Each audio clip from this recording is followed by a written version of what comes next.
하나님의 말씀 여호수아 7장 6절에서 9절의 말씀을 봉독하겠습니다. 여호수아가 옷을 찢고 이스라엘 장로들과 함께 여호와의 궤 앞에서 땅에 엎드려 머리에 티끌을 뒤집어 쓰고 저물도록 있다가 이르되 슬프도소이다. 주 여호와여, 어찌하여 이 백성을 인도하여 요단을 건너게 하시고 우리를 아모리 사람의 손에 넘겨 멸망시키려 하셨나이까? 우리가 요단 저쪽을 만족하게 여겨 거주하였다면 좋을 뻔하였나이다. 주여, 이스라엘이 그의 원수들 앞에서 돌아섰으니 내가 무슨 말을 하오리이까?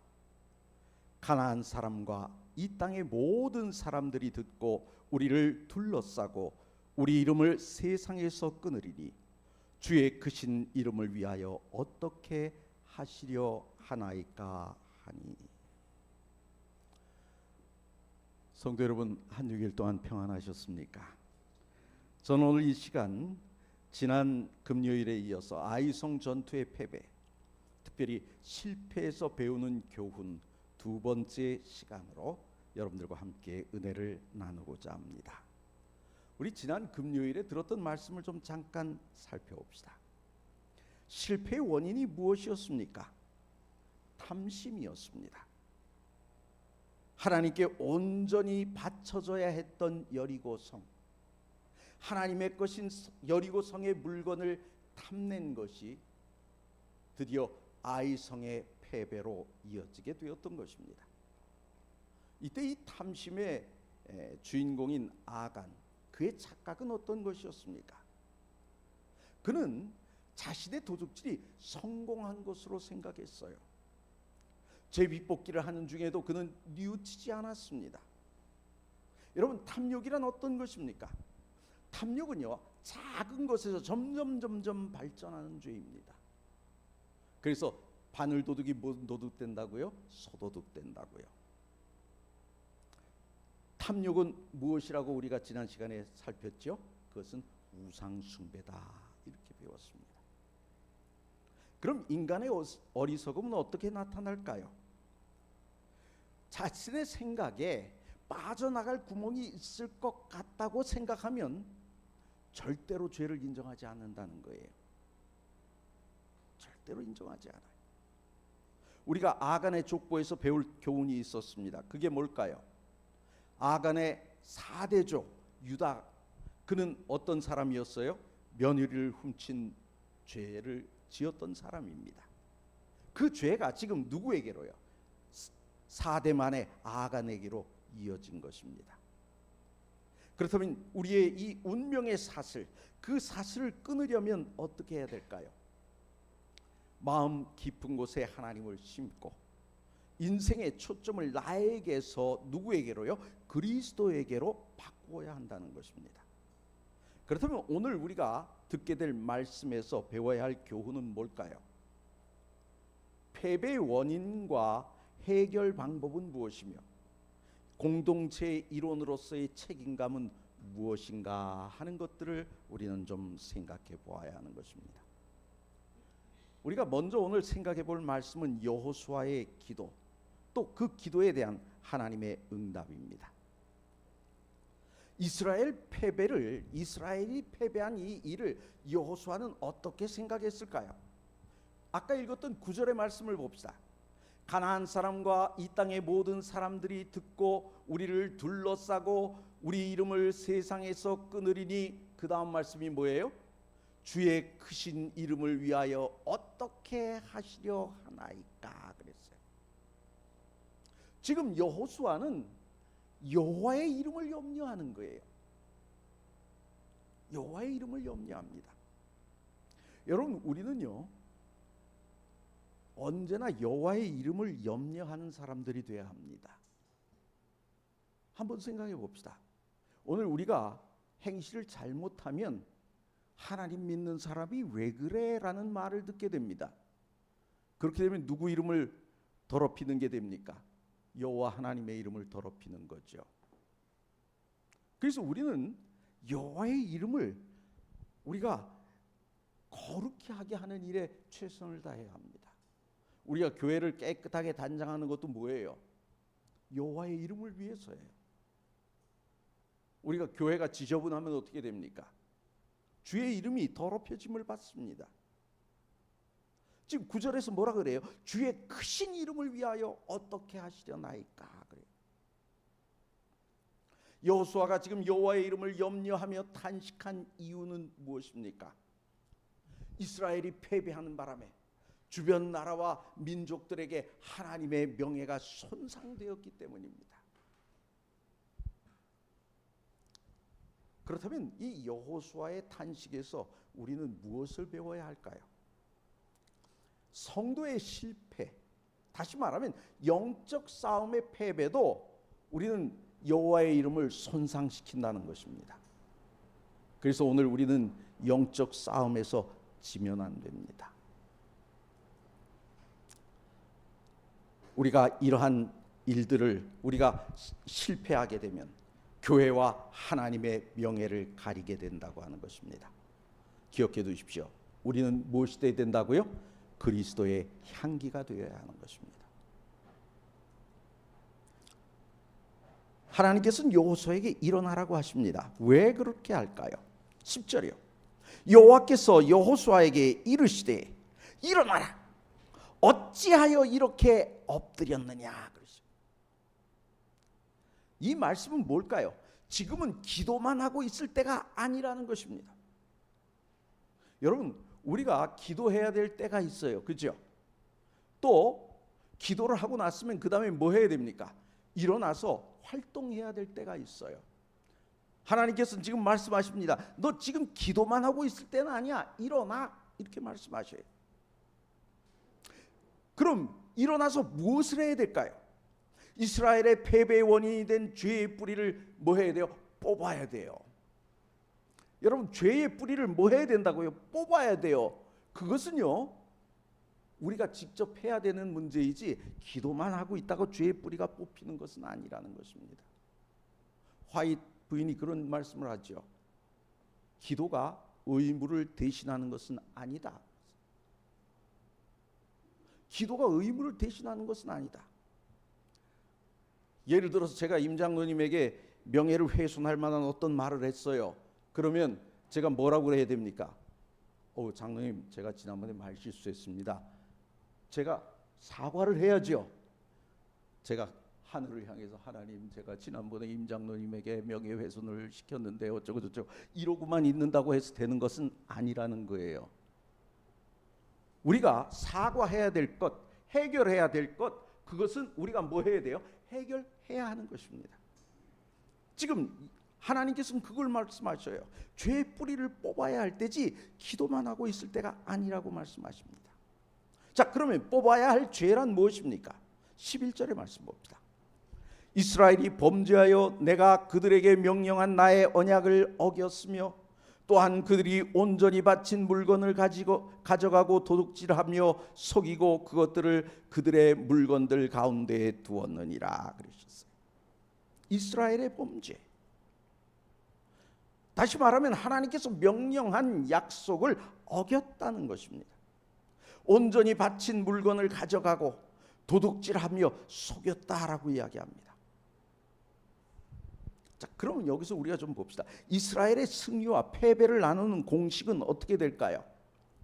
완전한 순종이 있으면 뭐가 돼요? 승리가 따라 붙습니다. 근데 불완전한 순종이 있으면 뭐가 됩니까? 패배가 돼요. 우리는 자꾸 어떻게 얘기하는가 하면 그래도 내가 착한 편 아니냐, 비교적 내가 더 낫지 않느냐, 여기에 우리는 관심을 가져요. 우리는 내가 이 사람보다는 내가 더 착하다라는 걸로 위안을 받지만 하나님께서는 내 안에 있는 불완전한 순종, 죄를 바라본다는 사실을 우리는 기억해야 하는 것입니다. 그런데 우리의 불완전한 순종에서 죄를 빼게 되면 어떻게 될까요? 그때는 승리가 찾아오는 것입니다. 그렇다면 이 패배의 원인, 그것을 해결하는 방법은 무엇일까요? 12절이요. 그러므로 이스라엘 자손들이 그들의 원수 앞에 능히 맞서지 못하고 그 앞에서 돌아섰나니 이는 그들도 온전히 바친 것이 됨이라. 그 온전히 바친 물건을 너희 중에서 멸하지 아니하면 내가 다시는 너희와 함께 있지 아니하리라. 그랬어요. 원인은 뭐예요? 그들도 온전히 바친 것이 됨이라 그랬어요. 그들도 온전히 바쳐야 할 물건 대신 누가 죽은 거예요? 군사가 죽은 거예요. 아간이 물건 몇 개 훔쳤는데 그것 때문에 하나님께 바쳐져야 할 물건 때문에 누가 죽었다고요? 사람이 죽은 거예요. 사람이 바쳐졌다는 거예요. 다시 말하면 하나님의 저주를 받아 그들이 진노의 대상이 되었다는 것입니다. 그렇다면 해결 방법은 뭡니까? 온전히 바친 물건을 너희 중에서 멸하라 하는 것이었습니다. 바친 물건을 멸하지 않으면 너희와 함께 하지 않겠다, 이런 말씀은 다시 이야기하면 그것을 멸하면 어떻게 하겠다는 거예요? 함께 하겠다는 약속인 것입니다. 자, 그러면 숨은 죄의 상징인 아간에 대해서 좀 생각해 봅시다. 여러분, 만약 빵공장에서 굶어 죽은 사람이 있다면 어떨까요? 물난리 속에서 목말라서 죽은 사람이 있다면 말이 됩니까? 안 됩니까? 이거 말 안 돼요. 그렇죠? 우리는 이런 상황을 뭐라 해요? 풍요 속에서 빈곤한 사람이다라고 이야기합니다. 아간의 문제점 뭘까요? 자, 한번 생각해 봅시다. 여리고성의 승리를 아간은 어떻게 보았어야 할까요? 자, 이것은요, 지금 첫 성인 여리고성이 그들이 애쓰지 않고 그저 돌기만 하고 소리만 질렀는데도 무너져 내렸어요. 그 내용은 곧 무엇을 예고하는가 하면 앞으로도 계속 이렇게 승리할 것이라는, 그래서 이 땅을 차지하게 될 것이라는 것을 상징적으로 보여준 사건이에요. 그렇지 않습니까? 야, 하나님께서 함께 하시니 이 견고한 성이 무너지는구나. 그러니 앞으로 이 모든 땅도 다 어떻게 될 거다? 다 우리가 정복할 것이다. 그런데 한번 생각해 봅시다. 하나님께서 첫 번째 성의 물건은 다 하나님께 바치고 나머지는 그 다음에 어떻게 하라고요? 전리품들은 너희가 취하라 그랬어요. 그러니 조그만 성에 있는 거 하나 하나님께 바치고 나면 그 다음에 모든 것들은 다 누구 거가 되는 거예요? 자기 거가 되는 거예요. 그래요, 안 그래요? 앞으로 이제 엄청난 재물들은 그들 갖게 될 것입니다. 그런데 이 아간의 진짜 문제는 뭐냐? 앞으로 베풀어질 풍요를 눈앞에 두고 마치 내일이 없는 것처럼 욕심부리다 망한 것입니다. 여러분, 우리는 하나님께서 주신 약속, 그것을 믿고 붙잡아야 돼요. 그런데 그것을 믿지 못하고 더 욕심을 부리게 되면 어떻게 돼요? 망하는 것입니다. 약속된 풍요 앞에 이 불순종의 죄를 범했다는 것은 우리가 영적으로 어떻게 해석해야 할까요? 다시 말하면 그의 영적인 눈과 귀가 멀었다는 거예요. 여러분, 오늘 우리가요, 정말 잘 살펴야 됩니다. 우리의 영적인 눈과 귀가 멀면 안 돼요. 여러분, 이 베데스다 연못 이야기 아시죠? 요한복음 5장에 나오는. 거기 이 학자들은 뭐라고 얘기하는가 하면 물이 동한다라고 하는 이야기를 간헐천으로 해석합니다. 그 얘기는 뭡니까? 가만히 있다 평소에는 그냥 연못인데 갑자기 온천수가 솟아오른다는 거예요. 그럼 생각해 봅시다. 우리 장로님, 온천수가 치료 효과가 있습니까? 없습니까?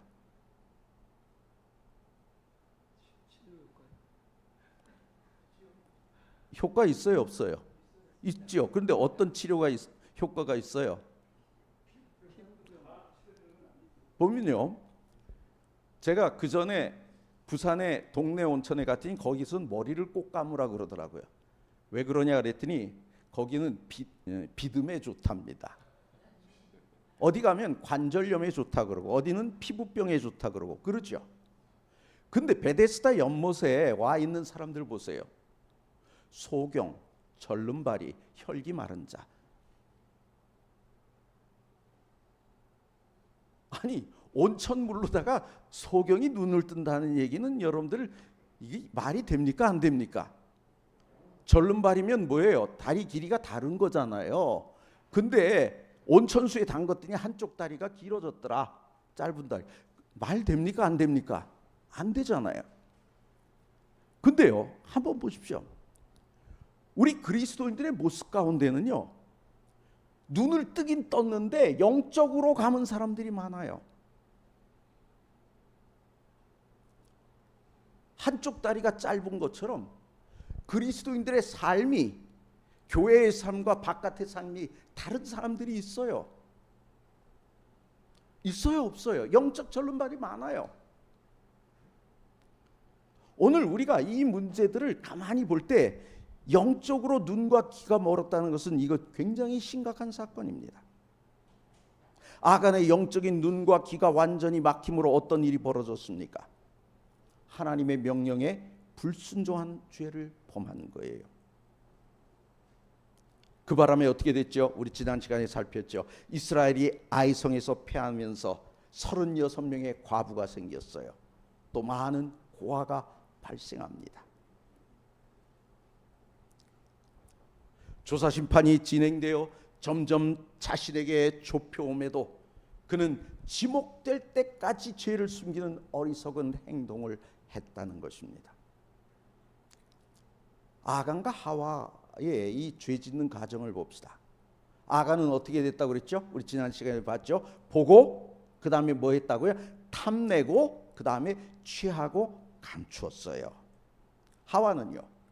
하와도 역시 보고 그 다음에요 먹음직해서 그 다음에 뭐요? 남편에게도 주었어요. 둘 다 시작은 뭐에서 시작이 됐죠? 보고에서 시작이 된 겁니다. 하와의 죄가 주는 교훈은 무엇입니까? 자신만 먹는 것이 아니라 남편에게도 먹게 해서 함께 멸망의 길에 들어섰다는 거죠. 죄를 짓게 되는 원인은 무엇입니까? 야고보서 1장 14절 15절. 오직 각 사람이 시험을 받은 것은 자기 욕심에 끌려 미혹됨이니 욕심이 잉태한 즉 죄를 낳고 죄가 장성한 즉 사망을 낳느니라 그랬어요. 자기 욕심에 끌리는 것입니다.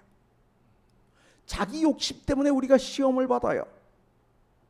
욕심이 뭡니까? 욕심이 사람을 미혹하고 결국 미혹을 받은 사람이 어디에 이르러요? 사망에 이르러요. 그럼 이 죄의 결과는 어떻습니까? 여호수아 7장 24절 25절의 말씀 봅시다.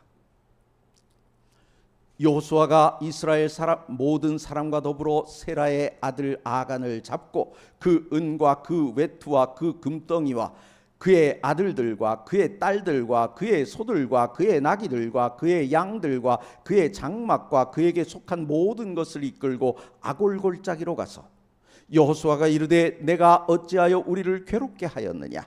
여호와께서 오늘 너를 괴롭게 하시리라 하니 온 이스라엘이 그를 돌로 치고 물건들도 돌로 치고 불사르고 그랬어요. 지금 온 가족 소, 나귀, 양까지 다 죽임을 당하고 소유가 다 불태워집니다. 그런데 아간의 가족도 사실은 공범자입니다. 화이트부인의 원고 가운데 보면 이런 글이 있습니다. 왜 아간과 관련된 사람들은 모두 다 하나님의 벌을 받았을까?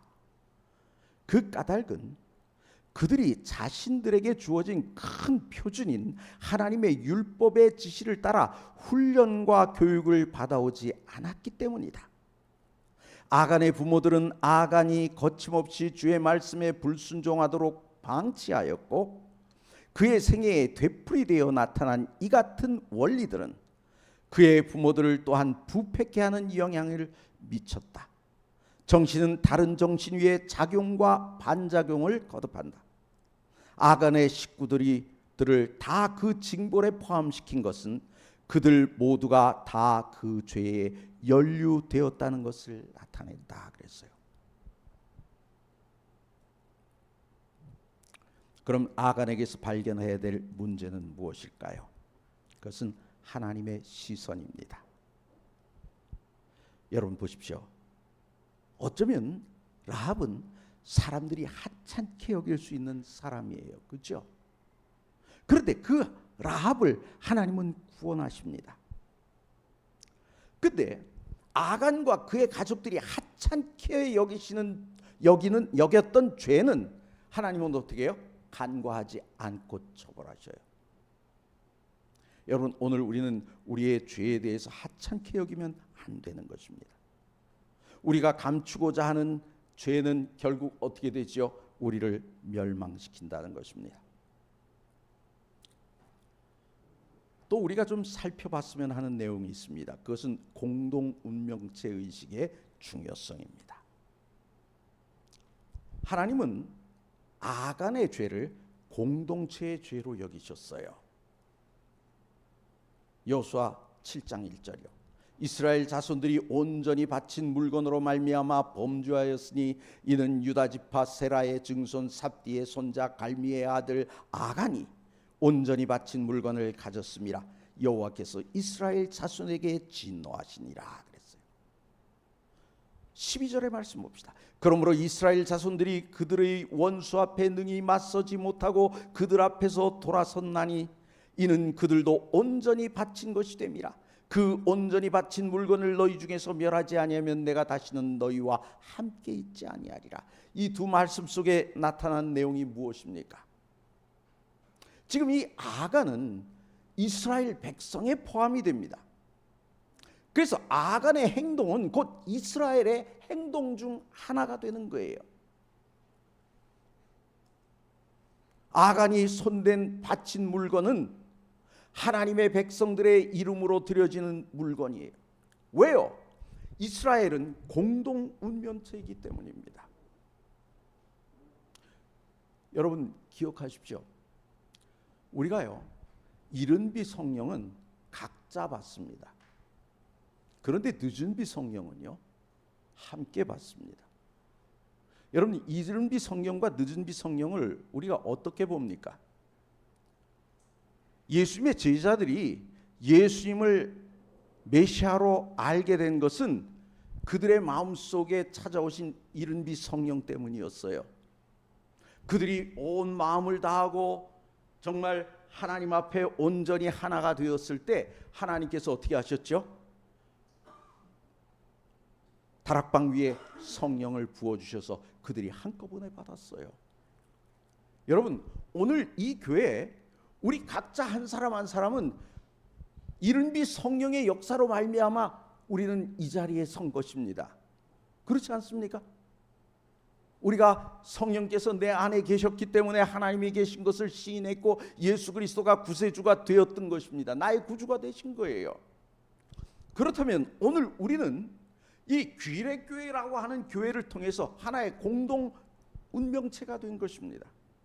그래서 우리는 다락방에 모였던 120명 예수님의 제자들처럼 우리는 마음을 같이 하고 어떻게 해야 됩니까? 우리가 함께 기도하고 찬미해야 됩니다. 여러분, 그 다락방에 모였던 사람 가운데 누구가 있었는 줄 아십니까? 예수님의 모친 마리아와 예수님의 형제들이 있었어요. 예수님의 형제들을 일반 개신교에서는 예수님의 동생으로 봅니다. 예수님의 동생으로 본다는 얘기는 뭘까요? 마리아가 낳은 자식들로 봅니다. 그런데 가톨릭과 우리 재림교회는 이복형들로 봅니다. 그러니까 마리아는 예수님을 낳고 난 다음에 더 아이를 낳지 않았고 그 다음에 그 요셉이 전처와 통해서 낳았던 자식들이 형제라는 거예요. 자, 그럼 우리가 거기서 한번 생각해 봅시다. 마리아는 뭐가 되죠? 계모가 됩니다. 그 형제들에게 있어서는. 그렇죠. 그러면 계모와 전처 자식들 간에 마음을 합치기가 쉽습니까? 어렵습니까? 근데 그 다락방에선 그게 됐어요. 그게 되고 나니까 그 안에 누가 임하셔요? 늦은비 성령이 임하셔요. 여러분, 오늘 우리는요, 이 교회 안에서 마음이 그와 같이 하나가 되는 경험을 가져야 합니다. 우리는 뭐라고요? 공동 운명체인 것입니다. 지금 아간의 죄는 이스라엘의 죄가 된 것이 바로 이러한 문제 때문이었습니다. 그렇다면 아간의 죄가 이스라엘 중에서 제거되지 않으면 어떻게 될까요? 아간으로 인한 죄의 결과는 이스라엘 전체의 죄의 결과가 되었던 것입니다. 여리고성에서 승리하고도 아이성에서 패배한 근본적인 이유는 무엇입니까? 바로 거룩의 문제입니다. 거룩. 진정한 거룩이란 무엇일까요? 온전히 하나님께 구별함으로 이루어지는 것입니다. 여리고와 아이성을 점령하러 나서는 이 백성들의 거룩의 문제란 어떤 것일까요? 여리고는요, 하나님께서 기뻐하시는 온전한 헌신을 통해 백성이 거룩하여진 것입니다. 아이성은요, 한 사람의 죄로 인하여 어떻게 됐어요? 거룩함을 잃어버린 것입니다. 그럼 여리고성에서 이루어야 했던 거룩은 어떤 것일까요? 우리 지난 시간에 케렘이란 단어 우리가 살폈었죠. 봉헌한다. 이 케렘을 통해서 이 물질, 전리품과 사람과 그리고 부동산, 여리고성을 구별하여 하나님께 온전히 드려야 했던 것입니다. 그럼 우리에게도 있는 이스라엘이 경험했던 것과 같은 문제들은 어떤 것일까요? 우리가 하나님의 것을 구별하지 못함으로 거룩함을 잃어버리는 것입니다. 여러분, 우리는 하나님의 것을 구별할 줄 알아야 됩니다. 내 욕심으로 공동체에 누를 끼치는 것, 이것도 우리가 생각해 봐야 하는 문제입니다. 그러면 여리고성에 모든 것을 요구하신 이유는 무엇일까요? 사인즈에 기고했던 화이트 부인의 글을 좀 봅시다. 사람은 본성적으로 우상 숭배와 자기 찬양의 정신에 기울여져 있다 그랬어요. 우리는 본성적으로 뭐라고요? 우상 숭배와 자기 찬양의 정신에 기울여져 있다. 이교 예배의 값비싸고 아름다운 유물들은 상상력을 즐겁게 하고 감각을 기쁘게 하였으며, 이렇게 해서 이스라엘 사람들을 하나님을 섬기는 데에서 유혹해냈다. 하나님께서는 당신의 백성들에게서 이러한 유혹을 제하시려고 그들에게 우상 예배의 유물들을 파괴해버리라고 명하시고, 만약 그렇게 하지 않으면 하나님이 실어 버림을 당하고 저주를 받을 것이라고 경고하셨다 그랬어요. 하나님께서는 우상 숭배의 유물들을 뭐 하라고요? 완전히 파괴해버리라고 이야기한 것입니다. 왜요? 괜히 마음이 끌려갈 수 있기 때문입니다. 이제 정리해 봅시다. 오늘의 말씀에서 우리가 기억해야 될 것은 무엇일까요? 죄를 짓게 되는 원인은 무엇이라고요? 욕심입니다. 진정한 거룩이란 온전히 하나님께 구별함으로 이루는 것입니다. 우리에게 나타난 이스라엘이 경험했던 것과 같은 문제들은 하나님의 것을 구별하지 못함으로 거룩함을 잃어버리는 것과 내 욕심으로 공동체에 누를 끼치는 것입니다. 오늘 이와 같은 말씀들을 우리가 생각하면서 내 마음속에 있는 것 다 욕심들을 제하고 오늘 우리가 하나님 앞에 다시 거룩하여지는 경험을 해야 되지 않겠습니까? 오늘 우리가 이 시간 다시 한번 거룩한 모습으로 거듭나는 안식일이 되기 위하여 우리의 마음과 온 정신은 다 하나님께 드리는 귀한 안식일 되시기를 바라면서 말씀을 마치겠습니다. 442장 찬미 부르시겠습니다.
거룩하신 하나님 아버지, 은혜를 감사합니다. 주님께서 저희들 한 6일 동안 잘 보호하셨다가 이 귀한 안식에 들어오게 하시고, 이 안식일을 통하여 우리가 다시 한번 주님 앞에 거룩히 구별될 수 있도록 우리를 인도하여 주셨사오니 감사합니다. 아버지 하나님, 오늘 이제 우리가 나 자신만을 생각하는 것이 아니라 이 교회를 생각할 수 있도록 도와주시고, 우리가 이 교회에서 한 마음이 되어 우리가 주의 재림을 앞당기는 늦은 비 성령으로 말미암아 온 땅끝까지 복음을 증거하는 주의 거룩한 백성들이 되기에 부족함이 없는 이 안식일 되게 하여 주시옵소서. 거룩하신 하나님 아버지, 간절히 간구하오니 우리 성도들 가운데 여러 가지 원치 않는 질병과 사고로 고통 중에 있는 가족들이 있습니다. 아버지 하나님, 기억하여 주시고 오늘 이 안식일이 그들에게도 안식이 되게 하시며 그들에게 회복이 되게 하시며 그들의 마음속에 주의 전을 사모하는 마음이 넘쳐 그 육신이 주의 은혜로 말미암아 주의 전을 향하여 오기에 부족함이 없어지는 그런 놀라운 경험들이 있게 하여 주시옵소서. 거룩하신 하나님 아버지, 이제 저희들 각자의 처소로 돌아갑니다. 가는 길 지켜주시고 이 밤 편히 쉬게 하시며 내일 강건한 모습으로 다 나와 주님의 말씀 안에서 찬양하며 영광 돌리는 주의 거룩한 성도들 다 되게 은혜 베풀어 주시옵소서. 우리를 사랑하시는 예수 그리스도의 이름으로 간절히 기도드리옵나이다. 아멘.